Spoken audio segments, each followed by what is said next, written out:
Hello students, आज मैं आपके साथ शेयर करने वाली हूँ यहाँ पर मेरे स्टूडेंट्स की डिमांड पर ही कि कैसे आप डेट फार्मूले का यूज़ कहाँ पर कर सकते हैं, डेटिव फार्मूले का यूज़ कहाँ पर कर सकते हैं। तो अपने फार्मूले की सीरीज़ को आगे बढ़ाते हुए मैं आपको ये बताऊँगी कि यहाँ पर इन फार्मूलों को एक्चुअल में आपको यूज़ कैसे करना है, जिसके लिए मैंने यहाँ पर एक टेबल बनाई हुई है और इस टेबल में मैं कस्टमर ID है, आपका ईयर है, डे है, मंथ है, ये सारी चीज़ें मैंने मेंशन कर रखी हैं।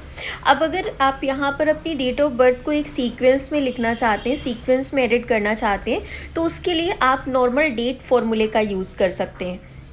बहुत ही बेसिक और इजी सा फॉर्मूला है, इसको लगाने का तरीका भी बहुत इजी है और आसानी से आप अपने डेट को सीक्वेंस में कर सकते हैं। जो आपने अपना डेटा बनाया हुआ है उसमें अगर आप सभी ईयर, मंथ और जो डे है आपका अलग अलग लिखा हुआ है और इनको आप एक डेट के फॉर्मेट में कन्वर्ट करना चाहते हैं, DOB के फॉर्मेट में कन्वर्ट करना चाहते हैं, then you can use this formula.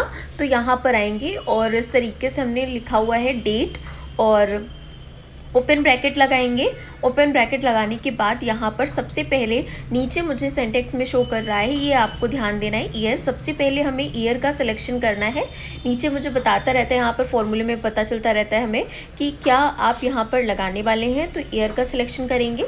Comma देना कंपलसरी है। जब हम किसी दूसरी सेल का सिलेक्शन करते हैं तो उसके पहले कॉमा का क्लिक करना सबसे इम्पॉर्टेंट है। अब यहाँ पर हमें सेलेक्ट करना है अपने मंथ को और मंथ को सिलेक्ट करने के बाद हमें लास्ट में सिलेक्ट करना है डे, यानी कि अपनी डेट, तारीख को, जो भी डेट है उसको सिलेक्ट कर लेंगे, जिसके लिए हमने यहाँ पर कॉमा लगाया और अपने डे का सिलेक्शन कर लिया।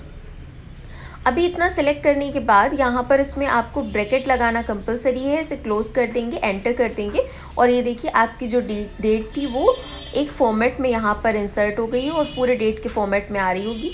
ये डेट का फॉर्मेट आपका वही फॉर्मेट है जो आपके नोटिफिकेशन एरिया में आपको दिया होगा, ये आपको ध्यान रखना है, ठीक है। अब यहाँ पर हम निकालना चाहते हैं ये जो हमारी DOB, डेट ऑफ बर्थ आई है, इसके अकॉर्डिंग आज की डेट तक में हमारा एज जो है वो क्या कैलकुलेट हो रही है, क्या एज आएगी। तो उस एज को निकालने के लिए मेरे पास कई सारे स्टूडेंट के कमेंट आए थे, मैसेज आए थे, मुझसे कई सारे स्टूडेंट्स ने क्लास में भी पूछा कि मैम एज को निकालने के लिए हम क्या यूज़ कर सकते हैं। तो यहाँ पर हमने सबसे पहले डेटिव फार्मूले का यूज़ किया है। डेटिव फार्मूले में यहाँ पर आपको ज़्यादा चेंजमेंट नहीं करने हैं। डेटिव फार्मूला बहुत ही ईजी और बेनिफिशियल फार्मूला है, जिससे कि हम अपने करंट डेट और जो हमारी बर्थ डेट है उससे मिडिल में जितने ईयर के हम हैं वो निकाल सकते हैं। जिसके लिए यहाँ पर आपको सबसे पहले अपनी सेल का सिलेक्शन करना है, डेट वाली जो आपकी DOB आई थी। उसके बाद आपको फॉर्मूला लगाना है टुडे।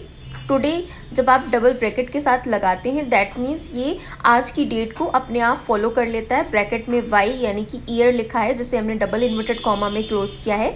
एंटर कर देंगे और एंटर करने के बाद आप नोटिस करेंगे कि यहाँ पर कितनी आपकी एज है वो निकल कर ऑटोमेटिक कैलकुलेट होकर आ जाएगी। तो ये तरीका बहुत ही अच्छा है, ईजी है और ये बहुत ही बेसिक तरीका है। तो आप चाहें तो इस तरीके से एज को कैलकुलेट कर सकते हैं अपने ऑफिस में, स्कूल में, जहाँ पर आपको इस तरीके की शीट का यूज़ करना पड़े। इसका यूज़ करेंगे आप और मुझे बताएंगे आपको कैसा लगा ये formula. Thank you for watching.